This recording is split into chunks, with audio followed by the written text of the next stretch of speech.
Okey, kerana sifat keterbukaan pemimpin ataupun pemerintah kerajaan alam Melayu yang mengamalkan dasar membenarkan pedagang-pedagang luar untuk masuk berdagang di alam Melayu. Okey, so itu adalah 3 kita kata berkaitan dengan hubungan perdagangan. Okey, berkaitan dengan hubungan perdagangan. Cikgu ulang semula. Maksudnya hubungan perdagangan ini di alam Melayu ataupun kerajaan alam Melayu tidak menjalinkan hubungan sesama kerajaan alam Melayu sahaja. Maksudnya mereka menjalinkan juga hubungan dengan kerajaan-kerajaan luar yang sezaman dengannya.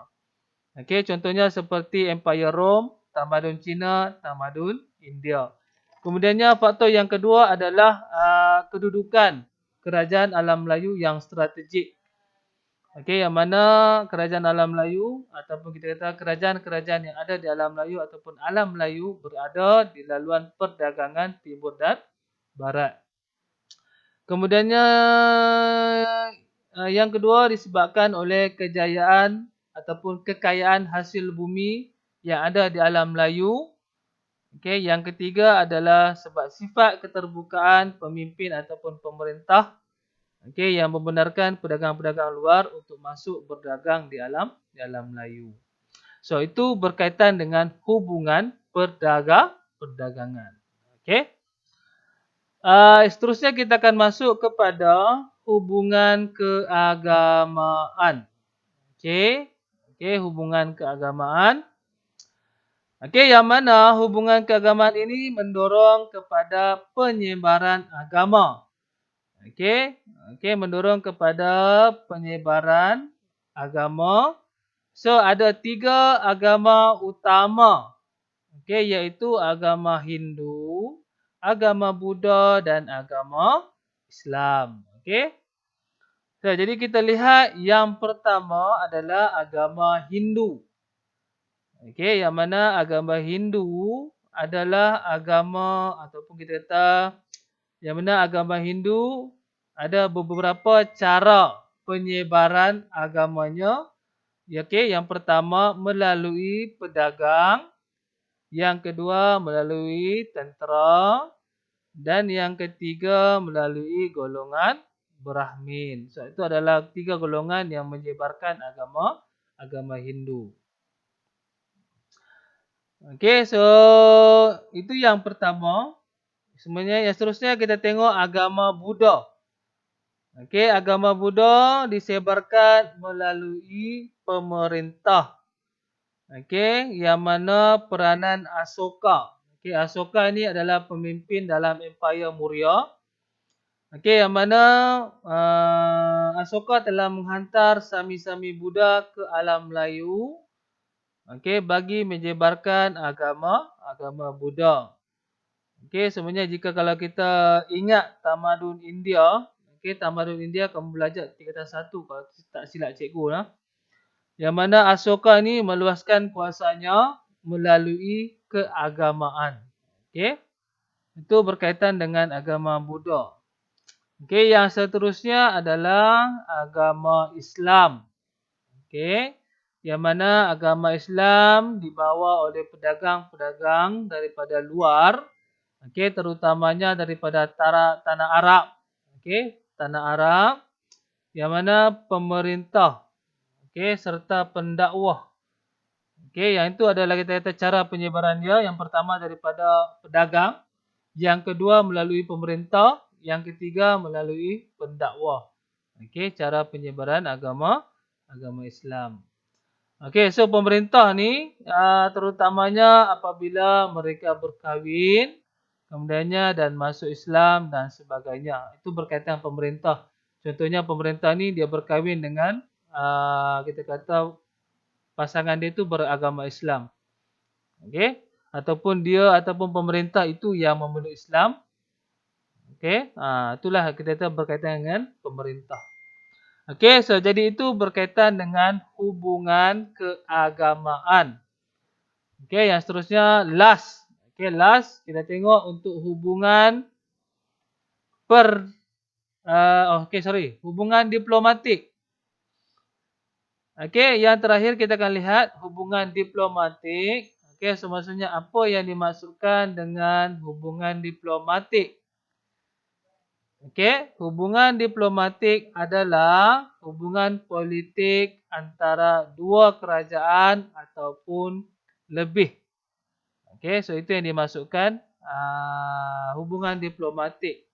Contohlah, sebagai contoh, kalau kita ambil pada zaman sekarang, okey, yang mana negara kita, okey, Malaysia ini menjalinkan pelbagai hubungan diplomatik dengan negara-negara luar.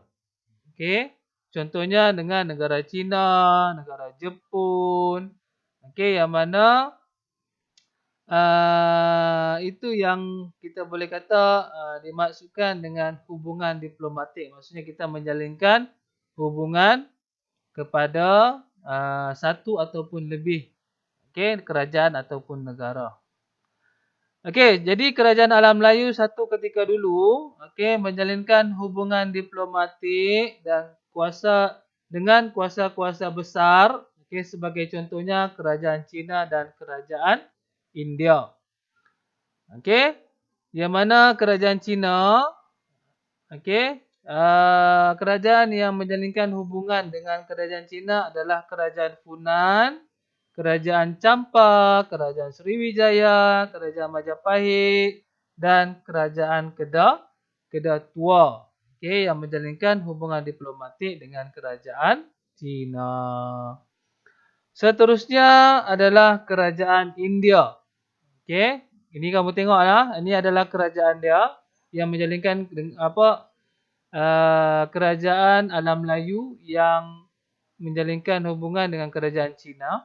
Okey, ada Funan, Champa, Majapahit, Sriwijaya dan Angkor serta Kedah Tua. Yang seterusnya kerajaan alam Melayu dengan kerajaan India.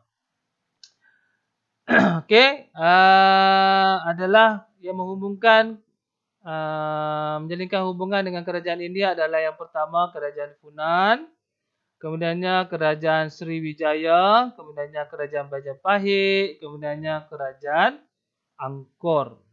Okey. Okey, so itu maksudnya kita boleh lihat, okey, kerajaan-kerajaan yang menjalinkan hubungan dengan kerajaan-kerajaan luar yang sezaman dengannya. Okey, so jadi terdapat 4 perkara utama. Okey, kita boleh simpulkan ataupun kita boleh rumuskan.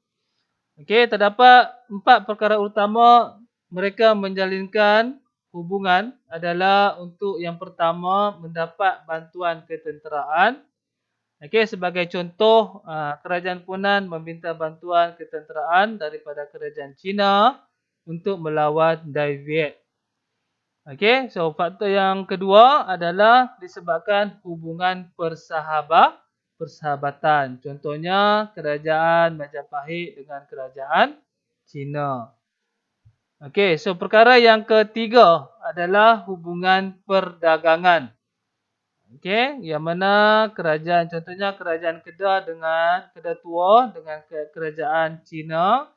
Kemudiannya yang seterusnya adalah hubungan keagamaan. Contohnya kerajaan Funan dengan India, okay, untuk mengukuhkan hubungan keagamaan. So, kesimpulan ataupun rumusan untuk tajuk ini adalah apa yang kita belajar hari ini mempunyai ataupun kita dah sentuh 4 perkara utama, iaitu dari segi konsep alam Melayu. Okey, yang ni kita kata kesimpulan untuk semualah. Okey, yang pertama kita telah sentuh konsep alam Melayu, okey, melalui 3 aspek. Yang pertama, aspek geografi, budaya dan bahasa. Kemudiannya seterusnya kita juga telah lihat 7 buah kerajaan di alam Melayu, iaitu kerajaan kerajaan Funan, Champa, Angkor, Kedah Tua, Gangga Negara, Sriwijaya dan Majapahit. Okey, selain itu juga kita juga telah melihat kerajaan alam Melayu yang masyhur. Okey, yang mana kita lihat siapa pengasas,